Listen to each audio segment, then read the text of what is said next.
Welcome to 20 Minutes with Mike. I'm so pleased that you're joining me this morning or whenever you're watching this video. We're going to have a great show today. I'm going to be talking about a whole series of different ideas and concepts, but they're all going to boil down to this simple premise of valuing yourself and valuing your time. So since we only have 20 minutes and I want to be respectful of your time, let's get started. You know, the basic premise of valuing yourself and valuing your time is really just another way of talking about priorities, right? We seem to prioritize so many things. We seem to prioritize other people more than ourselves. You know, we prioritize, our clients, which is incredibly important. But sometimes we do that to the detriment of our personal health, our personal well-being. And ultimately, my opinion is that that is detrimental to our clients and to our performance. So the basic premise that I'm going to talk about today is the importance of valuing yourself and valuing your own time. Yes, it's important that you make your clients a priority for sure. You make your family a priority. You make your community or your church or, the things that you think are important, they need to be priorities. But the question is, are you doing it to the detriment of your own personal well-being, your own personal sanity, your own personal health? I'm a member of the solo and small law firm section of the Sacramento County Bar. This will be my last year because, as any of you who have followed this know, I'm now living in Santa Fe, New Mexico, and I have more or less retired from the practice of law. I'm still of counsel to Chastain Jones, and I'm going to remain that way for several years. But anyway, the bottom line is we were having our meeting, and I don't know the right word, the president, I guess, the person who's in charge of the board was soliciting people to be officers. And he asked one guy in particular, and the guy said, and I'm paraphrasing, but basically he said, well, I haven't billed for 3 months, but sure, I'll do it. Well, to me, that really jumped out at me and showed, this is somebody who is not prioritizing himself. He's not prioritizing his business. He's not prioritizing things that are important. I mean, yes, I think that for many people, it's important to volunteer and to be involved in your community. But to the extent that he's working and not getting his invoices out, which means he's not getting paid, which means more likely than not, he's winding up having to put overhead on credit cards or maybe even not paying his bills. I mean, to me, that is, that was crazy. And it showed to me someone who just hasn't taken the time to prioritize themselves.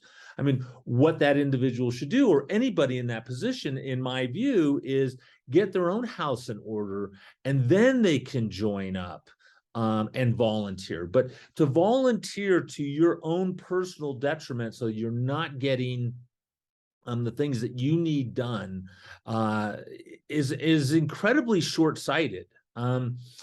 It's like the person, in my view, who stays up all night working, and then the day that they have to show up to court and actually perform, they're exhausted. And when you are exhausted, if you haven't slept right and if you haven't been taking care of yourself, your performance is not going to be up to par.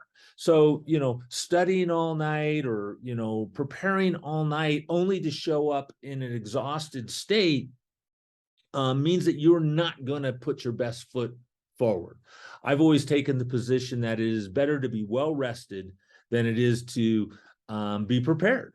Now I say that as an attorney who's been doing it for 37 years, and there aren't a whole lot of situations that pop up that I haven't dealt with in the past, and so my ability to be prepared, prepared is a little bit different than maybe someone who's right out of law school or hasn't been practicing for very long.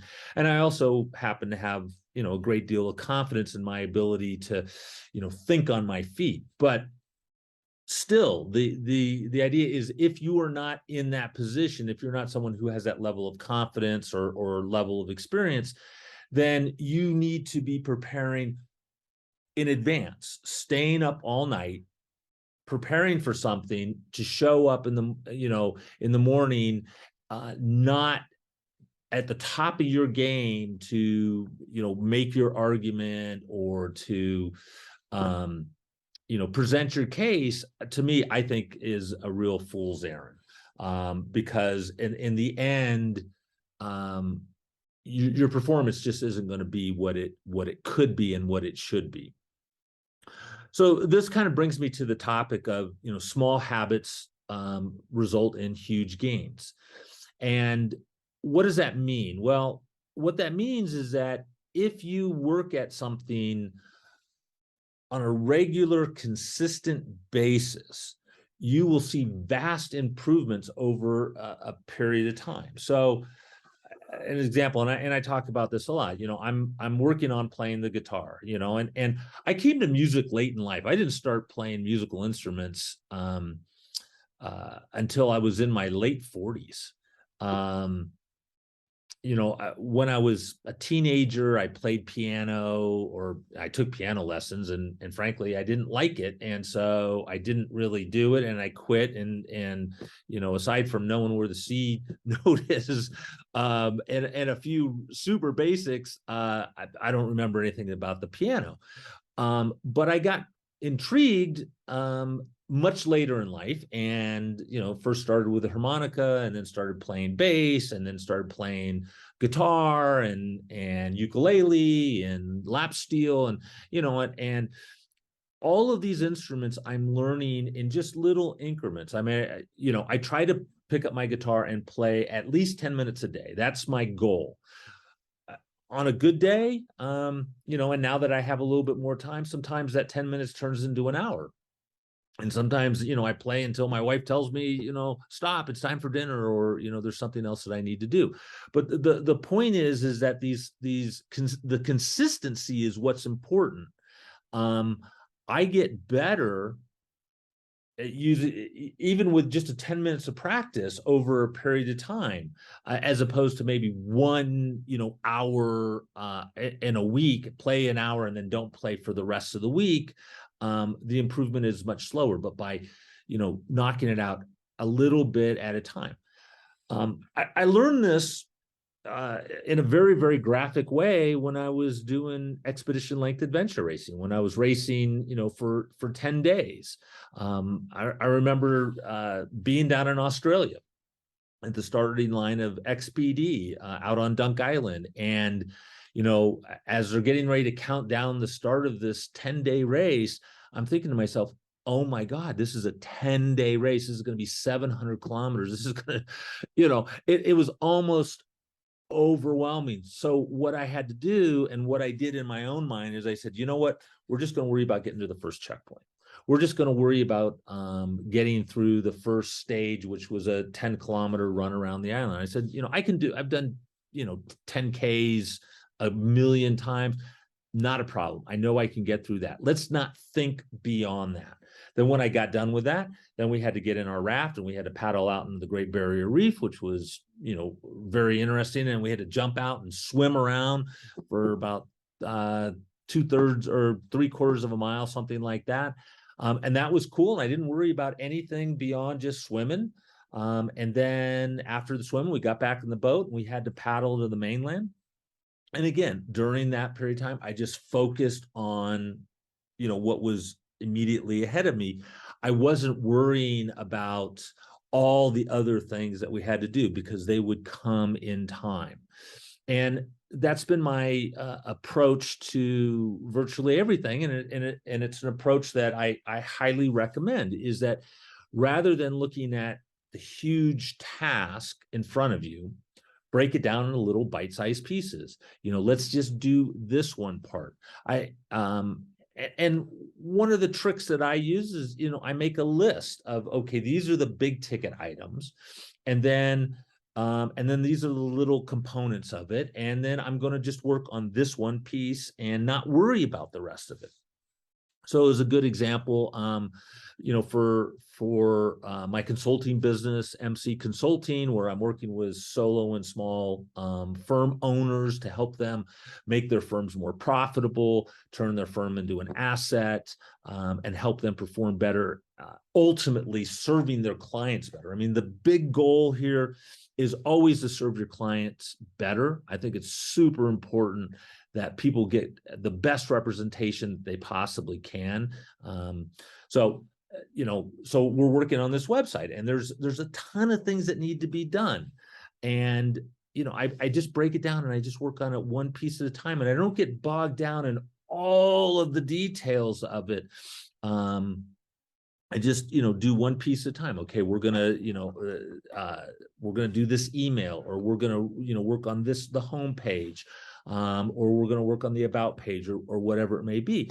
And if you went on my website today, and today being Tuesday, October 18th, it's not done. It's up though, because I am starting to market my service. I have paying clients now, and I'm trying to help people, and obviously, make a few bucks as well. I mean, that's part of it, but I'm not waiting till everything is perfect to launch it. And this is kind of the second point.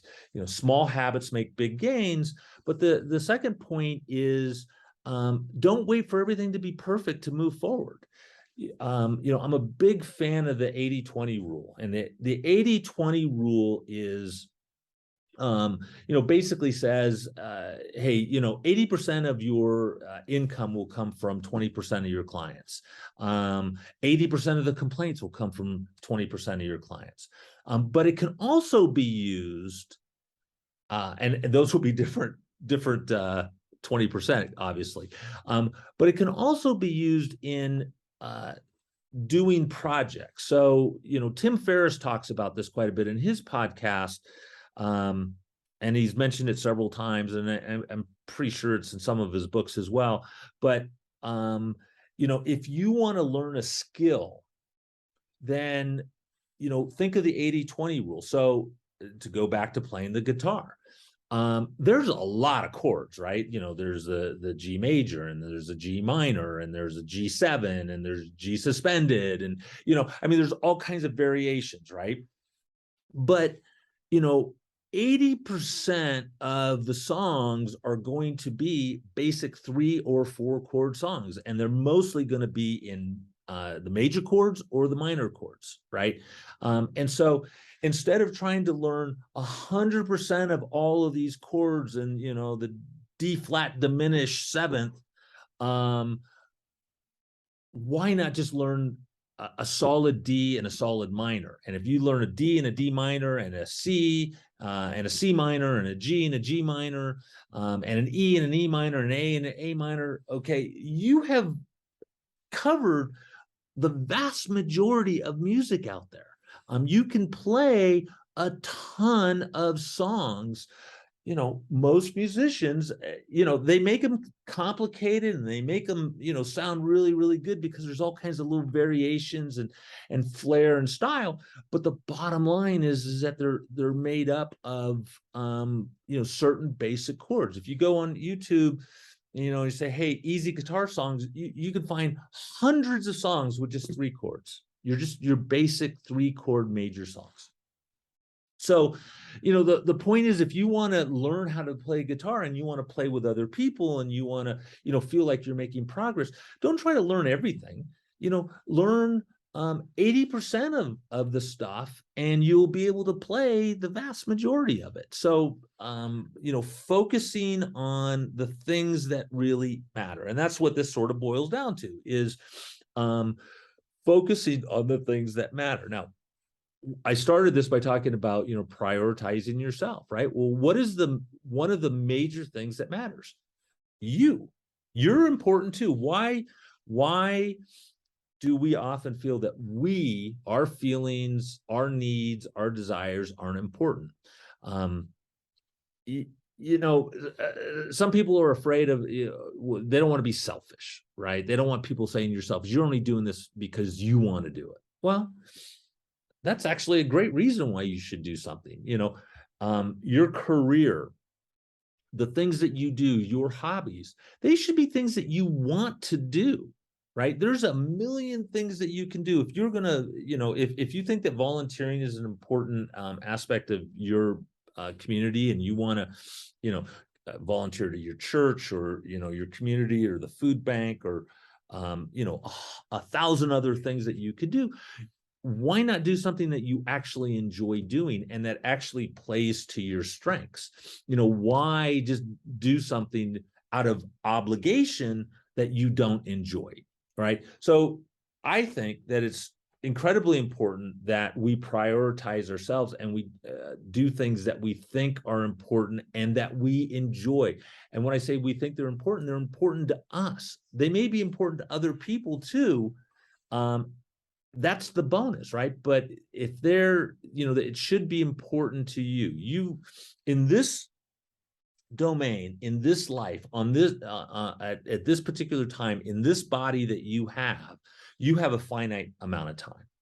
You don't have an unlimited amount of time. In this body, you will not live forever. And so the question is, and I'm not going to live forever. I mean, I've resolve myself to the fact that I got more days behind me than I got in front of me. But that doesn't, that's all the more reason why it's important for me to do things that I think, one, are important, and two, that play to my strengths, and three, that I enjoy. I mean, this is why I sold the law firm. I believe that it is super important that, people get great representation. And I believe that in order to give great representation, you have to have a financially stable and profitable law firm. If you're worrying about paying the rent, you are not focused on your clients' thing. So if you're not working for the government and getting a salary, or you're not working for a firm that's paying you the wage that you've agreed upon, if you're a law firm owner, you're running a business, that business needs to be profitable. And if you are not making any money, and if you don't know where the rent's going to come from, and you're not going to be able to pay your mortgage, or you're not going to be able to go on vacation because you don't have the time or the money, then in the long run, and in the short run, in my opinion, you are not going to be providing the best legal services that you could provide. And so small habits, doing a little bit every day, moving the ball forward, even if it's just a short period of time, doing things that are important to you, and don't work against human nature. Don't make everything so hard. Try to go with the flow, the path of least resistance. In my experience, the path of least resistance is often the best path, because it's the one that I can actually travel. Why go over the mountain if I can, go around it? So, these are all ideas that I think that, from time to time, we have to stop. We have to quiet everything down, put our damn phones away, turn them off, and think about, what is it that you want? What is it that you want to accomplish? And then set a plan, taking it one step at a time, one little piece, and move forward. All right, there goes the crow, and there goes the coyote. So our 20 minutes is up. I hope that this is helpful. And I hope that this gives you pause. If you've listened all the way through, and you listen to our other, my other podcasts, or video blogs or whatever we call these things now.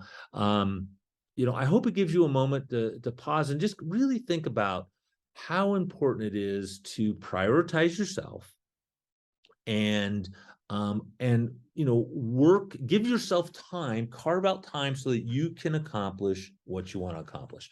My book, Legalese, The Ultimate Guide on How to Survive a Law Firm, that's really what it's all about, is taking care of yourself and learning a way to be as productive and perform as well as you possibly can. All right, everybody. I hope you have a great day. If you have any questions or you want to contact me, the best way to do that is through my website, mikechastain.com, or you can go to michaelchastain.com. Both of them will get you there. Go to the contact page, send me a note, and I'd be happy to, sit down with you. If you're a small or solo law firm owner and you're interested in exploring getting some help. I mean, I turned a struggling law firm into a 7-figure firm with only 3 lawyers and didn't work, hardly at night and very rarely on weekends because I put the systems in place. I can show you how to do that. I can work with you. I'm taking clients at the moment. So, contact me. We can talk for a bit, figure out whether this works for you, and then we'll go forward from there. All right, everybody. I hope you all have a great day. Have a great week. And just remember, be grateful for what you have, but be willing to work for what you want. All right, everybody. Take care.